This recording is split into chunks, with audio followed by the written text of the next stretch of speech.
சிறகடிக்க ஆசை serial ரோஹிணியும் Pandian stores தங்கமயிலும் கூட்டுக்களவாணி தாங்க.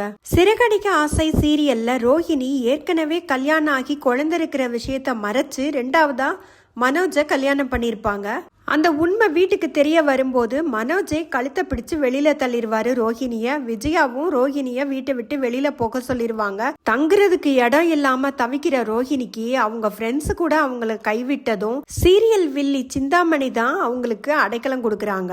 கட்டின பொண்டாட்டியே எல்லா உண்மையும் நம்ம கிட்ட மறைச்சிட்டாளே அப்படின்னு ரோஹிணி மேல இருக்கிற கோபத்துல வீட்டுல இருக்கிற போட்டோ எல்லாத்தையும் உடைச்சு இனி வெளியில போனா நம்மளை பார்த்து எல்லாரும் சிரிப்பாங்களே, அவமானம் தாங்க முடியாதே, என்ன செய்யறது யோசிச்சுக்கிட்டு இருப்பாரு மனோஜ். பாண்டியன் ஸ்டோர்லயும் சரவணனோட நிலைமை இதேதாங்க.